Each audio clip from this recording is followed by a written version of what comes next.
اور بہت سارے لوگ کہ جو دنیا میں دین کو سمجھنے والے تھے، جو پیغمبر کے مشن دعوت کی حقیقت کو سمجھنے والے تھے، اللہ کے نبی کے احادیث کا مضمون یہ بتلاتا ہے کہ بہت سارے لوگ اس وقت اپنے روحانی مشن کو چھوڑ کر دجال کے اس مادی مشن کے ساتھ منسلک ہو جائیں گے۔ یہ وہی لوگ ہوں گے کہ جنہیں اپنے دین پر، اپنی نظر و فکر پر اور اپنے عقیدے اور اپنے نظریے پر جن لوگوں کو استحکام حاصل نہیں ہوگا، جو ہوا کے جھونکوں کے ساتھ اپنی سوچ و فکر کو بدلنے والے لوگ ہیں، جنہوں نے جس طرف عوام کے جم غفیر کو دیکھا اپنی سوچ اور فکر کو ادھر موڑ لیا، حتیٰ کہ دین کے معاملے میں بھی لوگوں نے اپنی دنیا کو، اپنے مفادات کو، اپنی مادی طاقتوں کو ترجیح دے کر اپنے دین کو ہم نے پسے پش ڈال دیا۔ ایک ایسا طبقہ بھی ہمارے معاشرے کے اندر زندہ ہے، اور کچھ ایسے ہی لوگ دجال کے اس وقت اس مادی مشن کے ساتھ کھڑے ہوں گے، اور نبیوں کا وہ جو مشن تھا جس میں روحانی اور روحانیت والی طاقتیں تھیں، وہ ان روحانی طاقتوں سے دور ہو گئے۔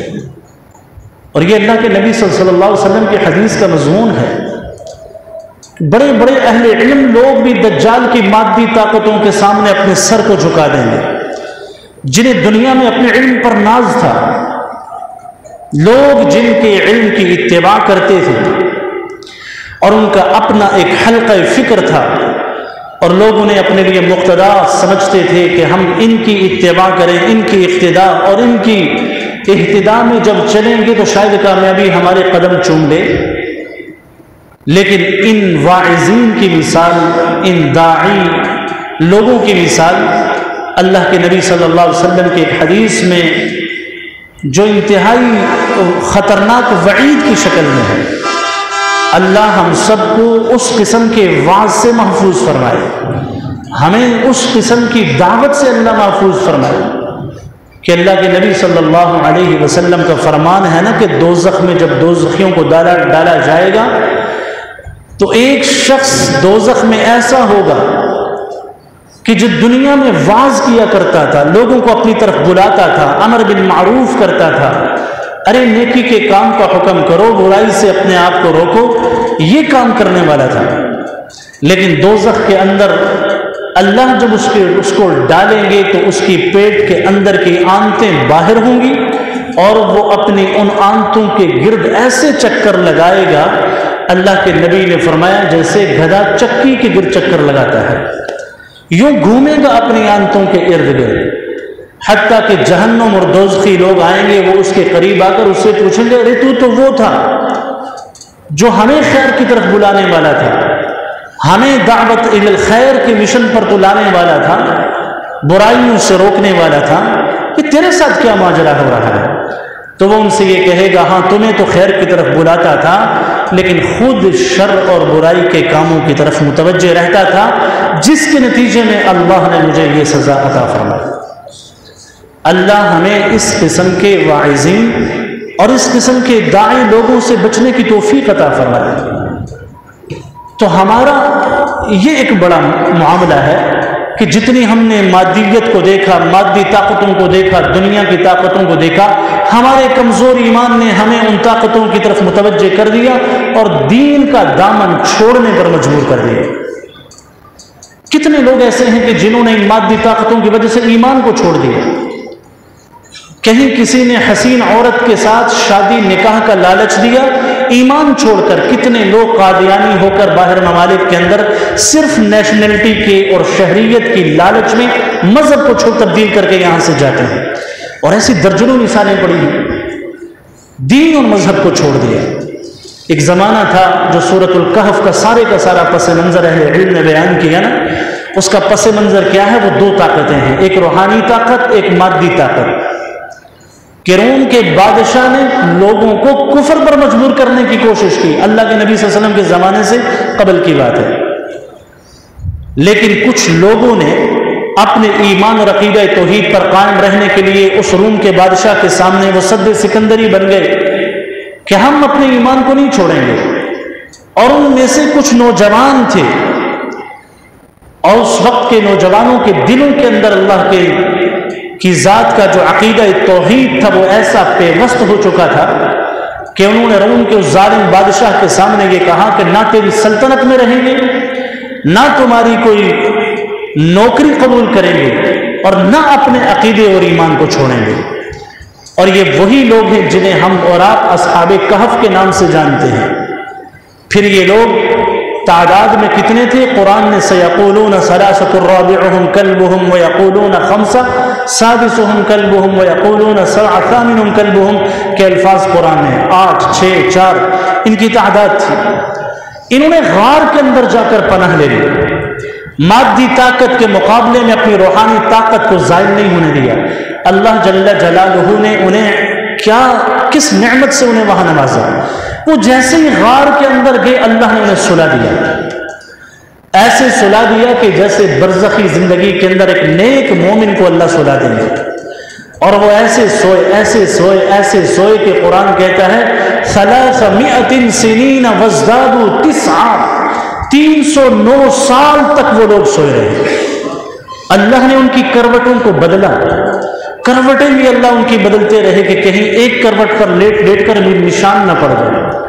غار کے منہ سے سورج کی روشنی آتی تھی، اس روشنی کے رخ کو بھی اللہ نے موڑا تاکہ ان پر روشنی پڑ کے کہیں ان کے وجود پر اس حرارت کا اثر نہ ہو، اس لیے کہ انہوں نے مادی طاقت کے سامنے کھڑے ہو کر ایک نعرہ بلند کیا تھا کہ ہم مادی طاقت نہیں، ہم روحانی طاقت کے سامنے جھکنے والے ہیں، اور وہ اللہ کی طاقت ہے۔ یہ روحانی طاقت کیا ہے؟ اللہ کے نبی نے جو دلوں پر محنت کی نا، تزکیہ قلب جسے ہم کہتے ہیں، یہ انسان کی روحانی طاقت ہے، دل کا صاف ہو جانا۔ جب انسان کے دل کو پاکیزگی حاصل ہوتی ہے، جو اللہ کے نبی کے مقاصد نبوت میں یہ چیز شامل تھی، وَيُزَكِّيهِمْ کہ پیغمبر کے نبوت کے مقاصد میں تھے ایک مقصد یہ ہے کہ نبی لوگوں کے دلوں کو صاف اور پاک کرتا ہے۔ جب دلوں میں پاکیزگی آتی ہے، جب دلوں کے اندر تقوی اور طہارت کی جڑیں مضبوط ہوتی ہیں، تو دل کی پاکیزگی آنکھوں میں بھی آتی ہے۔ دل کی پاکیزگی سے انسان کے خیالات کے اندر بھی تطہیر اور صفائی آتی ہے۔ اگر دل ہی پاک نہیں ہے، آنکھیں بھی پاک نہیں، سوچ و فکر بھی پاک نہیں ہوگی، پھر انسان ہواؤں کے رخ پہ چلنے والا ایک یوں سمجھ لیجیے ایک کاغذ کا وہ ٹکڑا ہے جو ہواؤں کے رخ پہ چلتا رہے۔ اس مادی دور کے اندر ایک تو امت مسلمہ کی ذمہ داری ہے وہ روحانی طاقت کے ساتھ کھڑی ہو جائے، نبی کے مشن کے ساتھ لگے ہوئے جو لوگ ہیں ان کے ساتھ کھڑے ہو جائیں۔ انبیاء علیہم الصلوات والتسلیمات کی جو مشن نبوت ہوتا تھا اس میں یہی تھا کہ دین بلند ہو جائے، دین کو حاکمیت مل جائے۔ اللہ کے دین اور پیغمبر علیہ الصلوۃ والسلام کی لائی ہوئی جو کتابیں تھیں، شریعت کا مضمون جن کتابوں کے اندر، جیسے ہمارے لیے قرآن، اس کتاب کے مضمون کو، اس کی تعلیم کو اپنے سینے سے امت لگائے۔ یہ ہے نبوت کا وہ مشن جسے ہم روحانی مشن کہتے ہیں۔ جو لوگ آج بھی مادی مشن کے ساتھ کھڑے ہیں، مادیت پرستی کے ساتھ کھڑے ہیں، تھوڑی سی مال اور دولت کی لالچ کے اندر دین اور ایمان کو فروخت کرنے والے اور ایسے ایمان فروش لوگوں کے ساتھ کھڑے ہیں، وہ یہ جان لے کہ کل آنے والی جو مادی طاقتیں ہیں دجال کی شکل میں، کہ ایسا نہ ہو کہ کل ہم اس کی صف کے اندر کھڑے ہیں۔ اور آج جو اللہ کے نبی کے مشن کے ساتھ کھڑے ہیں، نبی مشن اور نبی دعوت کے ساتھ جو لوگ کھڑے ہیں، تو انہیں یہ یقین ہو جانا چاہیے کہ روز محشر بھی وہ اللہ کے نبی کی امت کی اس صف کے اندر ہوں گے جس صف میں اللہ کے نبی اپنی امت کے لیے سفارش کر رہے ہیں۔ تو کہیں ایسا نہ ہو کہ ہم مادیت پرستی میں اپنے دین کو ہی کھو بیٹھیں۔ تو یہ واقعات ہمیں یہ سبق دے رہے ہیں کہ جن لوگوں نے عقیدہ توحید کی خاطر ظالم بادشاہ کے سامنے سد سکندری بن کر جو قوت اس وقت کھڑی ہوئی تھی، اللہ جل جلالہ نے ان لوگوں کو 309 سال غار کے اندر سلایا۔ اصحاب کہف کے اس واقعے کو قرآن کی سورۃ الکہف کے اندر بیان کیا، اور اہل علم نے لکھا کہ جو آدمی جمعۃ المبارک کے دن سورۃ الکہف کی تلاوت کرتا ہے اللہ اسے دجال کے فتنے سے محفوظ فرمائے گا۔ اب اس سورت کا مقصد ہمیں سمجھ آ جانا چاہیے کہ دجال تو مادیت کے نعرے کے ساتھ سامنے آئے گا۔ سورۃ الکہف پڑھنے والے وہ لوگ جو اس وقت روم کے بادشاہ کی مادی طاقت کے سامنے کھڑے ہوئے تھے، اللہ نے ان کی کیسی حفاظت فرمائی۔ وہ ظالم بادشاہ کا دور ختم ہوا۔ 309 سال کے بعد جب یہ لوگ اٹھے تو انہیں بھوک لگی، تو انہوں نے ایک کو کہا کہ جاؤ بازار سے جا کر کھانے کی کوئی چیز لے آؤ، لیکن دیکھنا کسی پر تم ظاہر نہ ہو جاؤ۔ انہیں تو نہیں پتا تھا کہ ہم 309 سال سوئے، کہ ایسا نہ ہو کہ باہر کی دنیا وہی ہو جو ہمارے خون پینے پہ جو ہے وہ آمادہ ہے۔ چھپ کے جانا اور کچھ چیز کھانے پینے کے لے کے آنا۔ وہ ایک آدمی گیا تو اس نے 309 سال پرانی کرنسی اور سکہ جب وہاں کسی تاجر کے ہاتھ میں تھمایا کہ ہمیں یہ چیز چاہیے تو وہ حیران ہو گیا، یہ کون سے لوگ ہیں؟ کہیں ہماری اس سلطنت کے اس شہر میں باہر کے کوئی جاسوس تو نہیں آ گئے؟ تو چند دکاندار کھڑے ہو گئے۔ اتنے میں بات جب آشکارا ہونے لگی تو اس شخص نے کہا کہ ہم تو وہ لوگ ہیں کہ جو ایک زمانے میں بادشاہ کے ظلم سے بچنے کے لیے غار میں چھپے تھے، اللہ نے تو ہمیں وہاں سلا دیا تھا اور ہم اب اٹھے ہیں۔ اسے بتلایا گیا کہ وہ زمانہ تو 300 سال پرانا زمانہ ہے۔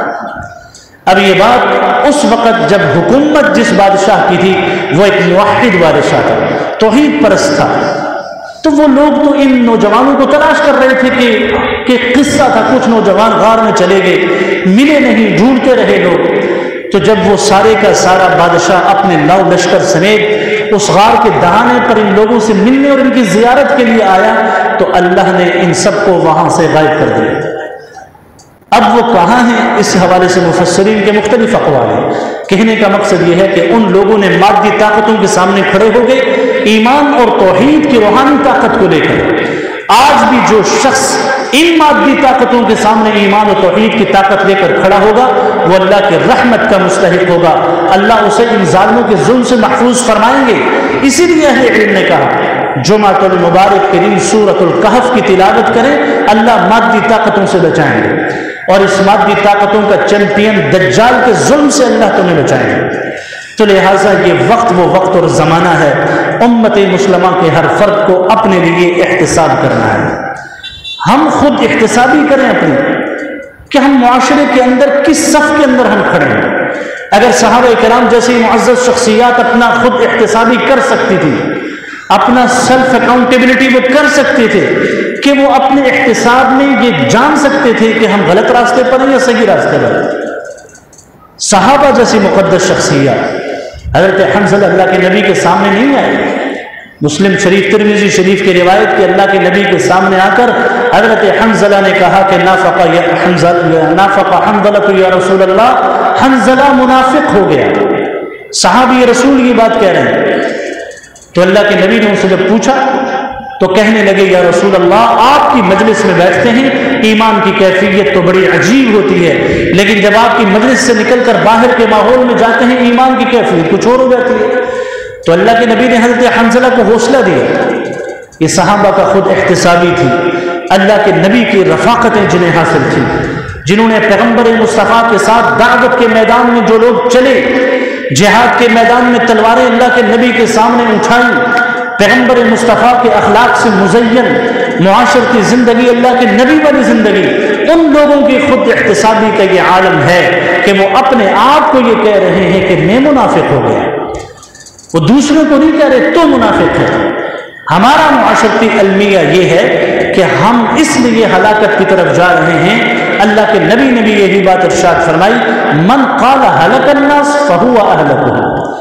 جو یہ کہے کہ لوگ ہلاک ہو گئے، لوگ بربادی کی طرف چلے گئے، در حقیقت وہ خود ہلاک ہے۔ جو دوسروں پر تنقید کے نشتر چلا رہے ہیں ہم، لیکن کبھی ہم نے اپنے دل کی دنیا میں جھانک کر دیکھا ہے میں کس وادی کا مسافر ہوں؟ میں بھی تو خواہشات کی وادی کا مسافر ہوں، میں بھی اللہ کی بغاوت کرنے والے جو منزل کے راہی ہیں میں بھی اس منزل کا مسافر ہوں، ہم تو سب وہی۔ یہی وجہ تھی اللہ کے نبی کے صحابہ اپنی خود احتسابی کے لیے ہمہ وقت تیار رہتے تھے۔ اللہ کے نبی نے حضرت حنظلہ سے کہا حنظلہ دھیرے دھیرے یہ معاملہ ہوتا ہے، یہ ایمان کی کیفیت ہے، کبھی بڑھتا ہے کبھی کم ہوتا ہے، لیکن یہ احتسابی والی کیفیت جب تک امت کے فرد کے اندر زندہ رہے گی وہ کامیابی کے زینے طے کرتا رہے گا۔ حضرت عمر رضی اللہ تعالیٰ عنہ کو کون نہیں جانتا؟ آسمانی ہدایت کے روشن ستاروں میں ایک چمکتا ستارہ۔ اللہ کے نبی صلی اللہ علیہ وسلم نے فرمایا کہ اگر باب نبوت کھلا ہوتا تو عمر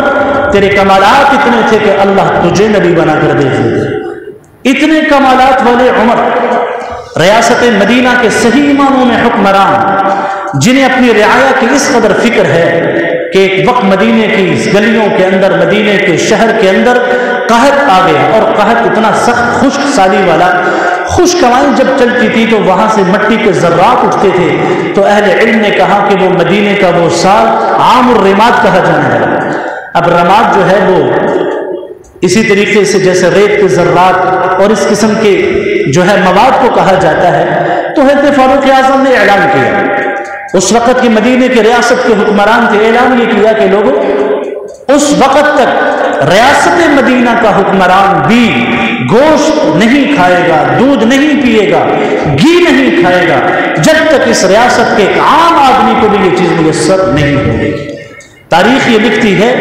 1 سال تک فاروق اعظم رضی اللہ تعالی عنہ نے ان چیزوں کو ہاتھ نہیں لگایا، باوجود یہ کہ قدرت تھی۔ جب 1 سال کے بعد یہ قحط ختم ہوا تو ان کے غلام نے جا کر مدینے کی گلیوں سے گھی بھی خریدا اور دودھ بھی خریدا، گوشت بھی خریدا، اور آ کر کہا کہ امیر المؤمنین اب حالات ٹھیک ہو چکے ہیں، قحط ختم ہے، اب میں یہ آپ کے لیے چیز مارکیٹ سے لے کر آیا ہوں، اسی مارکیٹ سے، اسی بازار سے جس بازار میں ایک عام آدمی خریدنے کے لیے جاتا ہے۔ تو پھر بھی حضرت فاروق اعظم نے فرمایا کہ نہیں، یہ اب بھی اسراف ہے، میرے لیے اتنے 1 مہینے کا سامان اٹھا کر تو 40 درہم کا کیوں اٹھا کر لایا، واپس کرو، یہ اب بھی اسراف ہے۔ وہ فاروق اعظم جن کو اللہ کے نبی کی رفاقتیں، صحبتیں حاصل ہیں، جنہیں خلیفہ دوم کہا جاتا ہے، جنہوں نے اپنے زمانہ اقتدار کے اندر ایمان اور اسلام کے پرچم کو اس طریقے سے بلند کیا اور اس شان و شوکت کے ساتھ بلند کیا کہ بعد کی دنیا اس کے لیے مثالیں پیش کرتی ہے۔ وہ عمر حضرت حذیفہ بن یمان رضی اللہ تعالی عنہ کے پاس آئے، اور حضرت حذیفہ سے آ کر حضرت عمر نے رضی اللہ تعالی عنہ نے کہا کہ اے حذیفہ، اللہ کے نبی نے آپ کو کچھ راز کی باتیں بتلائی ہیں، آپ رازدار رسول ہیں، اور پیغمبر مصطفیٰ نے حضرت حذیفہ کو کیا بتلایا تھا کہ اے حذیفہ فلاں فلاں فلاں شخص منافق ہے اور منافق موت مرے گا، یہ بذریعہ وحی اللہ نے بتلایا، اور باقاعدہ ایک فہرست مرتب کی۔ اس فہرست میں ان منافقین کے نام ہوتے تھے۔ اب جب کوئی شخص مرتا تھا تو صحابہ کرام اس کے جنازے میں اس وقت شرکت کرتے تھے جب حضرت حذیفہ جا رہے ہیں۔ اگر حضرت حذیفہ کسی کے جنازے میں نہیں ہوتے تھے تو عام طور پر یہ تأثر ہوتا تھا کہ شاید یہ شخص منافق ہے، اس لیے کہ حضرت حذیفہ اس کے جنازے میں نہیں گئے، اور اللہ کے نبی نے ان منافقین کی فہرست مرتب کر کے دی۔ تو اتنے بڑے کمالات والے حضرت عمر حضرت حذیفہ کے پاس آئے اور آ کر کیا کہا کہ اے حذیفہ، یہ بتلاؤ کہ اللہ کے نبی نے منافقین کی جو فہرست میں لکھوائی، اس فہرست میں کہیں عمر کا نام تو نہیں ہے۔ یہ خود احتسابی تھی، وہ ریاست مدینہ کا حکمران بھی ہے، ان کے مشورے اور رائے پر اللہ نے عرش سے قرآن کو بھی اتارا ہے، وہ اللہ کے نبی کے سسر بھی ہیں، وہ حضرت حفصہ زوجہ رسول جو ہیں ان کے والد محترم بھی ہیں، جنہیں پیغمبر مصطفیٰ سے رشتہ داری بھی حاصل ہے، صحابہ کرام میں مقام ہے، اللہ کے نبی صلی اللہ علیہ وسلم جن کو عشر مبشرہ نے کہا کہ عمر تم جنتی ہو، جنت کا سرٹیفکیٹ حضرت عمر کو دنیا میں دیا۔ اتنے حیا والے نبی، حیا والے صحابی کہ اللہ کے نبی نے جب معراج کا سفر طے کیا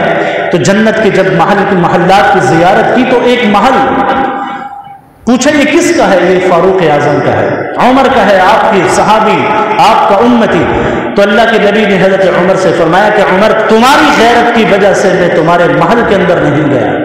تو اللہ کے نبی سے جب حضرت عمر نے اللہ کے نبی سے فرمایا کہ او علیک اغار یا رسول اللہ کے نبی کیسی باتیں کرنے ہیں، عمر آپ پر بھی غیرت کر سکتا ہے، یعنی اتنی غیرت حمیت والے صحابی۔ وہ صحابی ان کی خود احتسابی کا عالم یہ ہے کہ وہ یہ کہہ رہے ہیں کہ کیا اللہ کے نبی نے میرا نام بھی کہیں منافقین کی فہرست میں تو نہیں لکھ دیا؟ جب صحابہ کرام کی خود احتسابی کا یہ عالم ہے تو ہم اور آپ اپنے اعمال پر کیسے فخر اور ناز کر سکتے ہیں؟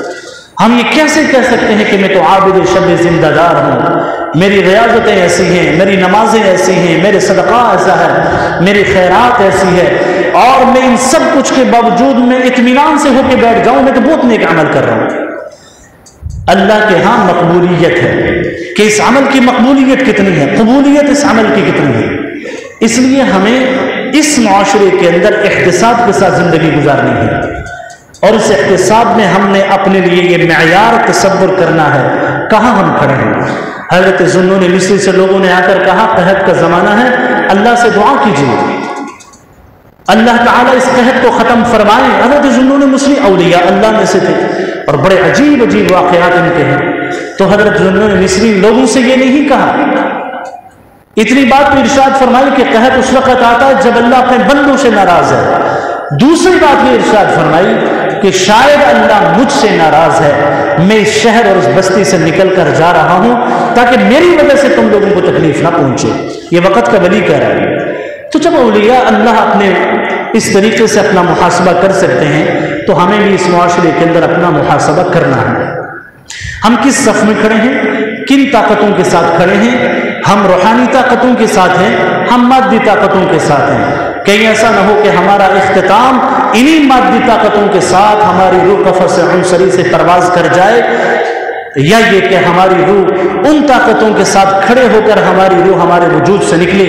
کہ جن طاقتوں پر اللہ کے نبی بھی روز محشر میں رش کیا کریں۔ تو اس سلسلے میں ایک گزارش تو یہ ہے کہ کل ہفتے کا دن ہے 24 ستمبر لیاقت باغ راولپنڈی میں ختم نبوت کانفرنس منعقد ہو رہی ہے۔ اللہ کے نبی صلی اللہ علیہ وسلم کی ختم نبوت کے جو دشمن مرزائیت اور قادیانیت کا ایک سلسلہ جو 100 سال سے برصغیر پاک و ہند کے اندر اور اب تو بلاد پوری دنیا کے مختلف ممالک کے اندر اپنا نیٹ ورک جو ہے وہ مکمل کر چکا ہے، ہمارے آئین ساز اداروں کے اندر اس مسئلے پر ذوالفقار علی بھٹو مرحوم کے دور حکومت میں ایک تفصیلی بحث ہوئی تھی، تو ہمارے دونوں قانون ساز اداروں نے بغیر کسی اختلاف کے متفقہ طور پر یہ قرارداد منظور کی تھی کہ قادیانیت مرزائیت چاہے ان کا لاہوری گروپ ہو یا دوسرا گروپ، دونوں دائرہ اسلام سے خارج ہیں۔ تو ان کو ہمارے قانون نے اسلام سے باہر نکال دیا، اور یہ آج تک اپنے آپ کو مسلمان کہہ رہے ہیں، جو سراسر ملک اور آئین اسلام، آئین پاکستان اور آئین اسلام دونوں کی خلاف ورزی ہے۔ تو اللہ کے نبی کی ختم نبوت کے اس مشن کے ساتھ ہم سب کھڑے ہیں کہ نہیں کھڑے؟ اللہ کے نبی صلی اللہ علیہ وسلم کا فرمان کیا ہے؟ جب تک تم مجھ سے محبت نہیں کرتے اس وقت تک تمہارا ایمان ہو ہی نہیں سکتا کامل۔ نکٹ مرو جب تک خواجہ یثرب کی حرمت پر،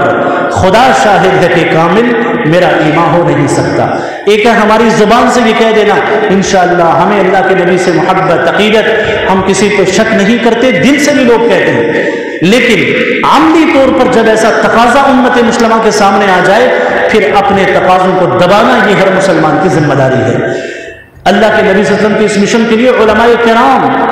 جو اس زمانے کے حضرت بن نوری جیسی شخصیت، مجلس تحفظ ختم نبوت کے امیر حضرت مولانا انور شاہ کشمیری جیسے عظیم المرتبہ شخصیات جو اپنے اپنے زمانے کے محدثین فقہا ہوا کرتے تھے،